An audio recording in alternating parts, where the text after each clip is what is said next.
উদয়পুরের ropeway তৈরি করা নিয়ে খুশির খবর জানালেন সাংসদ বিপ্লব কুমার দেব। বলেন, আমলাদের তরফে বিভ্রান্তিকর বক্তব্য পাঠানো হয়েছিল দিল্লিতে, এখন তা সংশোধন করে অনুমোদনের জন্য রাখা হয়েছে দিল্লিতে। শীঘ্রই খুশির খবর পাওয়া যাবে বলে জানালেন বিপ্লব কুমার দেব। চিফ মিনিস্টার ছিলাম, আমি মেম্বার অফ পার্লামেন্ট, আমি লিখছি, আমরা চাইছি, আমার মন্ত্রী চাইছে, চিফ মিনিস্টার চাইছে, ওর এমন একটা রিপোর্ট দিয়েছে যে রিপোর্টটা দেখে আমরা মাতাবাড়িতে 500-1000 ফুটবল এখানে লোক যাবে না।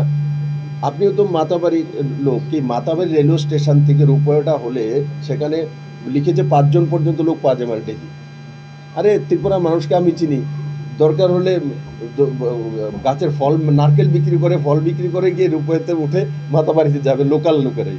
আমি তো ত্রিপুরার ছেলে, আমি জানি। তো এই ধরনের একটা রিপোর্ট গিয়েছিল, তার জন্য আমি পরে চিফ সেক্রেটারিকে বলেছি এবং সেটা ঠিকঠাক করে পাঠিয়েছে এবং আশা করি সেটা হয়ে যাবে। আমি তো টেন্টেটিভ, আমাকে ওই সময় চেয়ারম্যান বলেছে, স্যার এখানে 500-600 কোটি টাকা কাছাকাছি লাগবে, যদি আপনার দরকার করে আপনি একবার গাডকারি স্যারকে বলবেন, কারণ অ্যামাউন্টটা ছোট স্টেট হিসেবে বড়, কিন্তু বড় স্টেটের জন্য কোনো কিছু না, আপনি বললে হয়তো বা দিয়ে দেবে, ও করে নেবে আমার আশা। আগরতলা শহর প্রস্তুত তো সবচেয়ে বড় শপিং সেলিব্রেশনের জন্য। এসে গেছে 11th ইন্টারন্যাশনাল ইউনিভার্সাল এক্সপো, এক অনন্য আন্তর্জাতিক আয়োজন।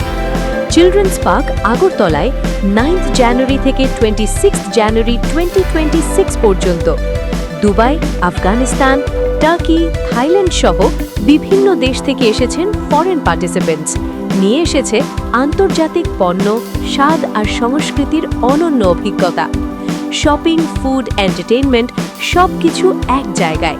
এটা শুধু একটি এক্সপো নয়, এটাই আগরতলার সবচেয়ে বড় শপিং ফেস্টিভ্যাল।